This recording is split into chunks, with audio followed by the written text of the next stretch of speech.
This is the Chordcat from Torres.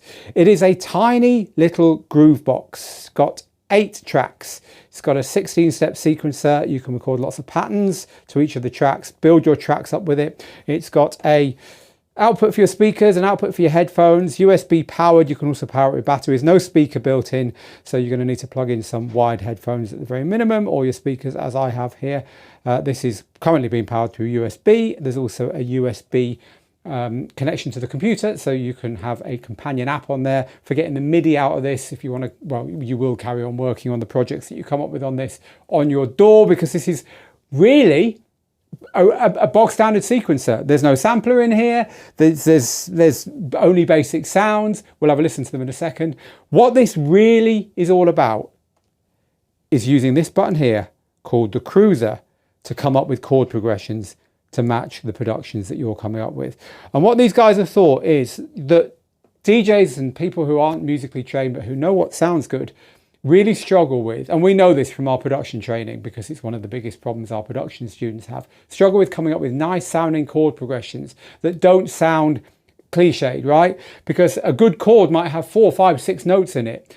Whereas we tend to just stick to very basic things that we kind of think sounds good, 2 notes, 3 notes, and so on. This is designed to move you past that. So I'm going to load up a track that is already in here. There's a few demo tracks in here. Play it to you so you can hear what it sounds like and hear the kind of chord progressions you can make with it. And just explain to you very quickly how these buttons work. I'm not going to go into any depth because I haven't had time to really get my head around it. These things are notoriously fiddly when it comes to making songs with them. And it's not going to be right for me to pretend that I've spent days and days on this and that I know the thing inside out. If you want something to help you with chords, I'm going to give you enough now to help you figure out whether spending $200, $250 on this is a good choice for you. Right, let's have a listen to some demo tracks then. We are going to load one by pressing the menu button here, and then it says project. I'm going to click enter. I'm going to move up to the open, and then we've got a breaks demo, a drum and bass demo, a garage demo, a house demo. Let's go for the drum and bass one. So click enter again, and we're off.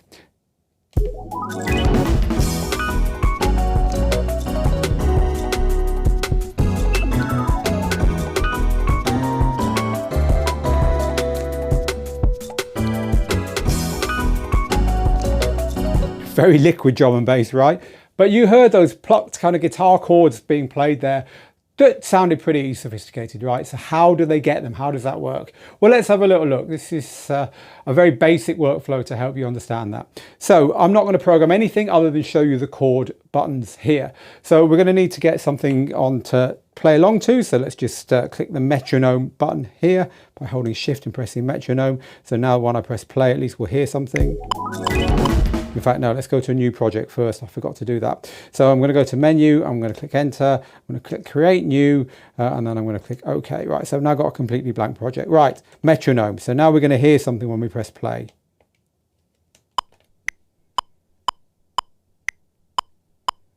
Okay, so let's now select one of our patterns, one of our tracks rather. So I'm going to click track and track number 1, and then go and get a sound. So I want to get a piano sound. So you've got various sounds that we just heard, some bass sounds, some keys, synthesizers, pads, drums, stabs, and so on. I'm going to go down to the keys here. So I'm on, currently says grand piano.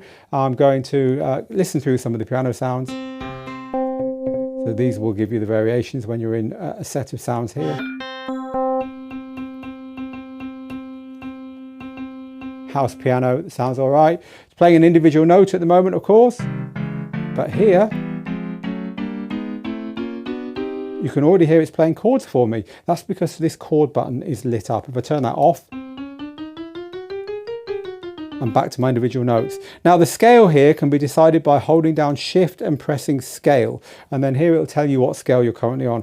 I'm on a chroma scale. Let's go to an Ionian scale here, or in other words, a major scale. Let's now move from that one down to a minor scale, which will be the next one down for sure. So I'm going to hold down shift and press scale, and then I'm going to select the next one down, Dorian or minor, and then click enter. Right, so now we've got a kind of housey type scale. And if I press chord, Here's the dominant chords, the root, subdominant and dominant chords in this key, and you can change your key here as well. For that house piano I just selected based upon the minor scale, right? So we've got a basic set of chords here that we could record. However, this button here is the one that makes it all fun, because what I can do is press this button here and it'll tell me, by lighting up these buttons here, the chords out of the whole set of chords that I could have here that are going to work with this scale and with this root note. So I've got the first chord here, the most obvious chord in this key. So from here, I can see on here that it's telling me these chords might work well with that one. That one sounds familiar. In fact, it's this chord here. But you notice when I select another chord, different chords light up here.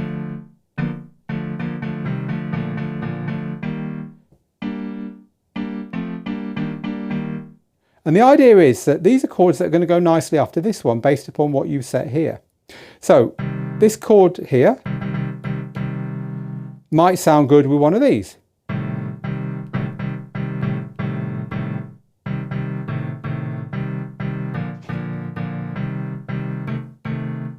Quite like that one. If you find one you like, you can just record it by doing that. It doesn't actually record it, so insofar as put it on one of these buttons here, so it's easy to find again. That's nice already, right? This one here, I've got these chords here being suggested. It's quite jazzy. Quite like that one. Well, that's quite nice too. Yeah, I like that one. So record that one. You notice that these stop flashing, and I'm building up a set of chords I like here. And when I'm ready, of course, I can hit record in the sequencer.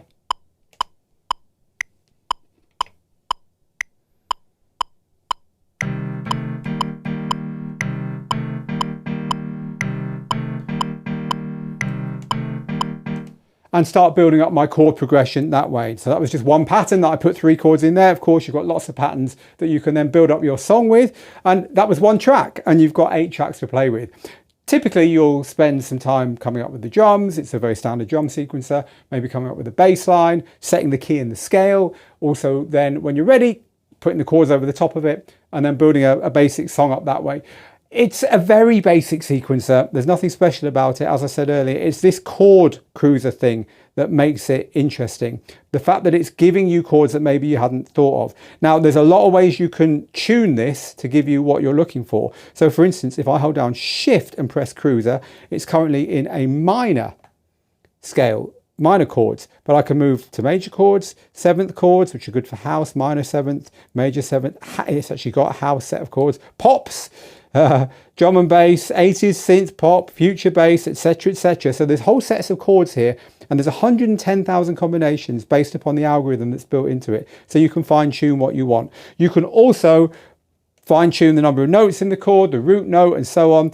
Again, to dial down to the exact sets of chords. And you'll notice as I'm changing these things, you're seeing a different set of chords being suggested here.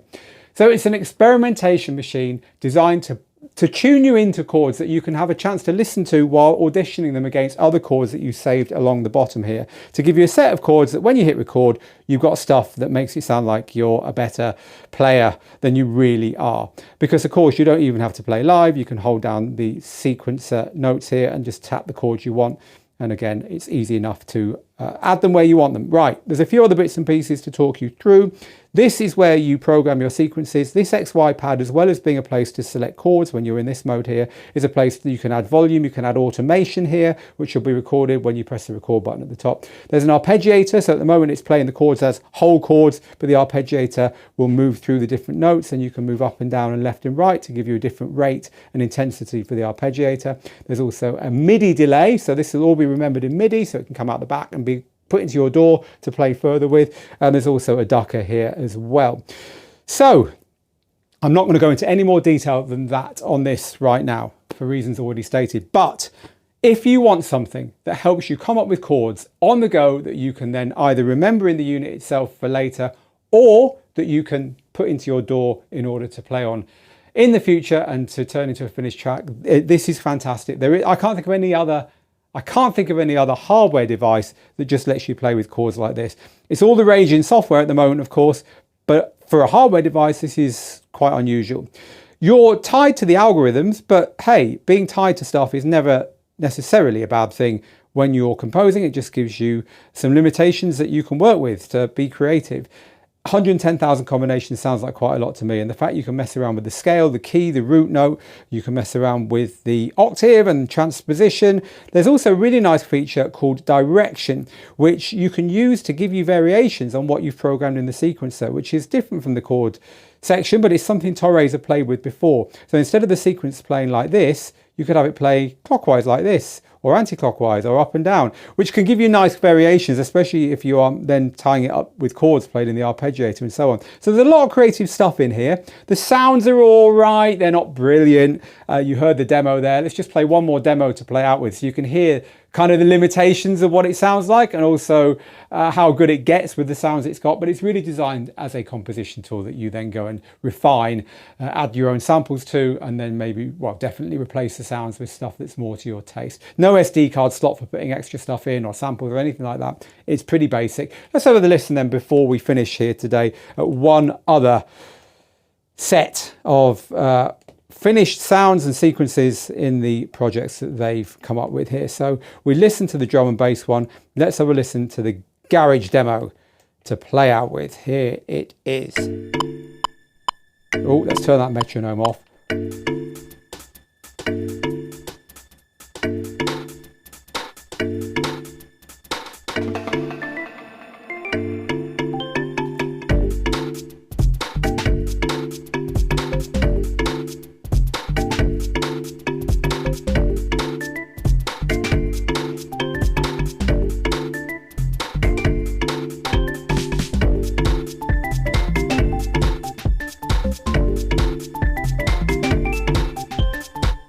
So again, there's chords being played there that you probably couldn't come up with on your own. That's the beauty of it.